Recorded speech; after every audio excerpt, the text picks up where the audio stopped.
référentiel de transformation du Sénégal horizon 2050. C'est ça. am na yu bëri yoo xam ne man sama bopp ci régime bi laa bokk am na si yoo xam ne d'accord ma ci. am na si yoo xam ne gëm naa ni ça peut être plus ambitieux que ça on peut mieux faire que ça.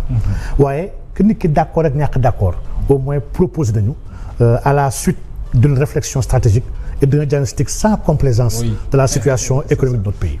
Et que loolu bu ñu ko boolee ak maandu ak ragal yàlla bi xam ne moom la ñu woo Sénégal te ñu gëm ni ñoom ñu ngi ci gëm naa ni mënuñu def lépp waaye mën nañ teg les bases parce que nag dëkk sëñ Mohamed dëkk benn fan tabaxu ko. chaque fois toi bi ne Rome ne s'est pas fait en un jour du benn fan a koy tabax waaye nag il faut qu'on pose les bases claires et sérieuses yoo xam ne mooy tax dëkk bi mën a génn ci guute gu mu nekk. am na si yenn ci base yooyu yoo xam ne aujourd'hui teg nañ ko. am na si yenn yoo xam ne des na maanaam si yu bëri yoo xam ne moo xam sur la monnaie sur beaucoup de choses yoo xam ne des na. waaye nag. moo ne sax dégg naa ne bind nga ci. si mooy sama dernier livre. sax déjà le dernier ouvrage traite de la monnaie. ak lan mooy suñu solution bi ñu war a am ñun. si jamono bi ñu toll jamono bi nga xam ne teraanga yi feeñ na. ressource am nañu jeunesse am nañu nangam. ban système monétaire mooy li gën ci Sénégal. et loolu du CFA bi du ECO. donc vraiment bu ñu nekkee ci ECO wala nekk ci discours ECO yi nous allons pas régler les problèmes de notre pays. donc vraiment nous aurons une contradiction bi nga xam ne entre l'économie réelle et l'économie monétaire. et jàpp naa ni vraiment référentiel bi dina tirer lu bëree bëri déjà am na objectif yu bëri yoo xam ne objectif yu sanitaire la objectif yooyu Sénégal waroon na ko weesu sax avant ñu ñëw bu fekkee dañu war a régler question d'accès à l'électricité et de l'eau pour mën a egg à 100% avant horizon 2029 lii ñun waruñu woon fekk sax problème bi enjeu bi ba di ko jéem a régler ça waroon ko def bien avant nous donc pour dire que y a ces choses très très importantes yoo xam ne régime bi commencé na ko teg la rationalisation la bonne gestion des finances publiques yii yëpp gëm naa ne am na lu muy andi. mandu bu war a nekk ci ressources pétrolières et gazières yi ak les contrats qu'on doit revoir di jàpp naa ne c'est de bons débuts. si économiquement man daal wax dëgg yàlla dama am yaakaar bu baax Sénégal. très bien ndax yàlla daf ñu jox lépp sëñ Mohamed. absolument on a tout pour mën a réussir. tout à fait loolu leer na alors ngay koo xamante ni aussi li ngay voyager bari na lool ci àddina bi diplomatie aussi da nga ciy xaatim da nga ciy bind da nga ciy gëstu diplomatie Sénégal naka nga ko jàngatee à l'heure actuelle. waaw temps yi nag maa ngi dégg ñu bëri ñu ngi wax diplomatie. di sànni ay xeer xam nga la diplomatie réellement rôle am li ko tax a jóg mooy dëgg-dëgg organiser et gérer les relations de puissance d'influence yu Sénégal di am à l'international avec les autres pays ak sa situation territoriale maanaam géographique organisationnelle et institutionnelle avec le reste du monde sur ce plan-là man jàpp ma ni Sénégal diplomatie am dafa régressé gëmu dafa am régression dama jàpp ne Sénégal mu ngi ci li mu war a doon ndax aujourd'hui l'image du Sénégal ba tey écorné wul l'image du président de la République nit la bi nga xam ne soo koy xoolee à l'échelle continentale kuy organiser dara jàpp nga ni sa président Bassirou Diomaye ñëwee sigil nañ la ndax il est crédible am nit la bi nga xam ne il est légitime et crédible ñaareel ba une diplomatie c'est d'abord l'économie xam nga tant que réglé wuñu le problème économique culturel je vais dire technologique. ci kaw lii la économie la diplomatie di basé wu. quand tu pèses rien économiquement tu ne peux rien peser diplomatiquement. maanaam dafa am ay soubassement ay socle. socle yooyu nag la nekk ñun aujourd'hui liggéey. ñun aujourd'hui balaa ñuy def focus. di jéem a nekk lu fi nga xam ne nekkoo fa. ak di jéem a toog fu ne fi nga xam ne pesé woo fa dara. suñuy wax voté leen doo voté buñ ne ku d'accordul ñu reporté soo d'accord. mbir yi nekkul woy Ousmane Sonko dafa wala Bassirou Diomaye dañu war a dem ci àdduna bi. ça veut absolument rien dire. maanaam ñiy wax loolu dañoo nekk ba tey dans un paradigme du XXe siècle où la présence physique des leaders faisait yenn avantage ak kuy dem ñaan di ma ut ay faveur ñun le paradigme actuel bu ñu woo sénégalais yi ak adduna bi yëpp mooy ñun saraxuwuñu tàlluñu loxo yelwaanuñu naxantewuñ tamit bëgguñu tegu tam ci ay lu dul dëgg pour jéem a xëcc ay mbir ñun dëgg lañu si ak adduna bi soo xoolee effort ak courage bi régime bi am ci rapport Cour des comptes bi nga xam ne vraiment le paradigme sénégalais a changé. donc kon diplomatiquement aujourd'hui soo bëggee am un poids sérieux da nga war a liggéey sa économie parce que tu vas peser par rapport ak sa économie ni mu toll sa réalité commerciale naka ni la soxlaa ndax tu es sur les métaux critiques les métaux stratégiques yaa xam ne on a besoin de toi ndax technologiquement am nga innovation bu mën a andi ndax si wàllu norme ndax am nga ay leçons yu bees yoo war a andil àdduna bi. man dama jàpp ni yii moo jaral liggéey. seulement nag jàpp naa ni. am na leen li nga xam ne lii priorité la. actuellement. sooy xool pays africain yëpp amu ci kenn ku am benn souveraineté ci wàllu seen ay données. mun naa exemple suñu passeport yi.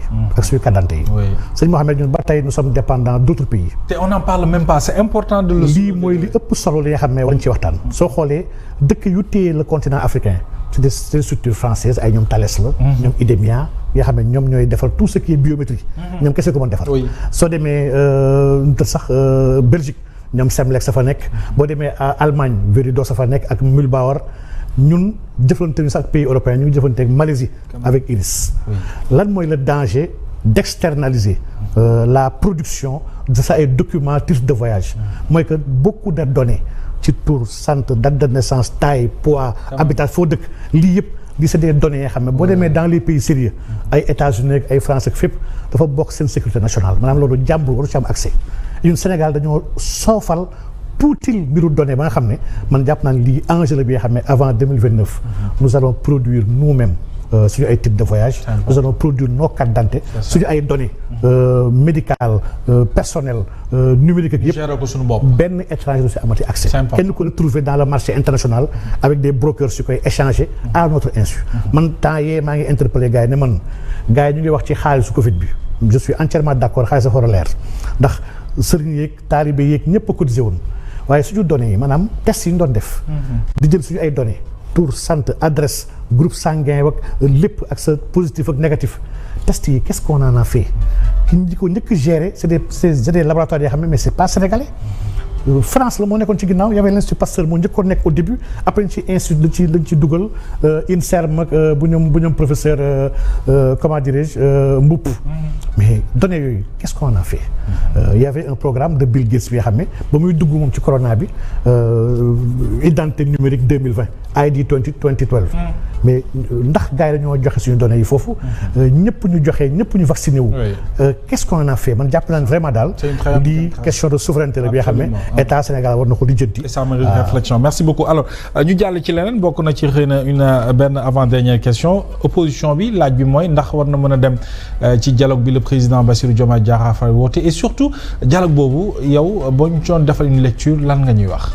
waaw sëñ Mohamed laaj bu am solo la ndax man gis naa vraiment l'opposition semble déjà divisée sur la question du dialogue man jàpp naa ne pour deux raisons rek waroon na tax division bi waru am benn bi ki nga xam ne mosulaa woo dialogue bu la woowee war nga am ci moom njort bu rafet yéen sax dafa jàngaloon ci xaddis sax nee na xaslataani maa fawqahumaa shay'un minal xayri mu ne am na ñaari jikko gënu ko ci mbaax mu ne xusnu zanni billahi wa xusnu zanni bi ibadillah mu ne rafet njort ci yàlla ak rafet njort ci jaamu yàlla yi man dama gëm ni l'opposition war na am rafet njort ci président Diomaye gëm ni mu ngi doog a toog mosu leen woo tënk ak ñoom bañ ko def war na au moins jox ko le bénéfice du doute seen wooyee ñëw ussi ko muy benn secondo mënuma nangu acteur politique nga je suis un acteur politique ñu war a waxtaanee politique u dëkk bi nga ne awma lu ma ciy wax un acteur politique obligatoirement la politique de la chaise vide mais waru ko def même bu dee tu es en désaccord il y a pas de lieu mieux placé que d'être devant le chef de l'État parce que je suis pas d'accord ak yow et dama xam ni il a une grandeur bi nga xam ne mais dafa accepter contradiction man dama dul d'accord ak moom sur beaucoup de choses dama koy wax parce que je suis pas d'accord man dama am sama liberté quand je suis d'accord je le dis quand je suis pas d'accord je dis que d'accord moi mais il le perçoit avec honneur et avec élégance et grandeur parce que loolu mooy mandargay un grand homme dafay accepter contradiction donc président musul wax ni soo leen waxee du ma ko tënk kuy def dialogue joxe TDR ouvert leen def leen la ngeen bëgg ñu waxtaan kooku tënkuloo pare soog la woo la kay validé vraiment dama jàpp ni ñëpp ci war a dem et jàpp naa ne c'est l'occasion man j'ai beaucoup de réformes yoo xam ne gëm naa ni on doit le faire bokk na si c'est ah oui bulletin unique yéeg yëpp yoo xam ne ñu ko yàgg wax et que les politiciens traditionnels mosu see d'accord ndax ñoo soxla ñoom di guerre ay nit soxla ay bulletins ñëw pour am preuve ñu soxla fay mais ñu yëpp dama jàpp ni aujourd'hui war nañu ko tënk une bonne fois pour tourner cette page là de dimbali état dimbali askan bi et surtout sur notre système politique leen nag par contre là d'accord man dama d'accord sur cette rationalisation qu'on veut faire sur les partis politiques. ak ces subventions là qu'on veut donner à des partis politiques. man d'accord ma état di jox parti politique yi quoi que ce soit pour man parti politique association de personnes la yoo xam ne dañoo bokk idéal ak vision politique bu leen neexee ñu nekk 5 créer parti cette affaire la. bu leen neexee ñu nekk 1000 on doit pas obliger les gens à une loi des nombres pour ne si ngay soog a am droit exercer benn liberté politique. nit ki 20 personnes am nañ droit créer seen parti ñi identifier ko ñi xam parti fu mu nekk ñu obliger parti ñu am siège obliger leen si ay rapport d'activité ñu koy déposer chaque année pour ñu xam lu ñuy def obliger leen ñu war a joxe seen ay sources de financement dans un parti les militants se cotisent. mais état wax dëgg yàlla am na aujourd'hui war na dañuy wax gumba tal na leen lu may tëbiteen état war na tal leen lu may financer ay partis politiques. ndax am na urgence yu koy xaar. trop d'urgence dans ce pays. donc vraiment jàpp naa ni ce sera l'occasion de discuter de manière fraternelle et de manière surtout sincère sur les problèmes qui touchent les politiques. et jàpp naa ni warul yem ci politique yi kese. ça touche tout le Sénégal. parce que activité politique voter du mbiru parti politique yi kese. aujourd'hui dans notre loi il y a la capacité d'avoir des candidatures individuelles. des candidatures yoo xam ne bokku ci benn parti. ne serait-ce que pour cela rek kon war nañu koy yaatal. format bi jàpp naa ne war nañu ko xoolaat. man format wu Macky bi Macky doon def nii ak benn jour bi nga xam ne ñëppay toog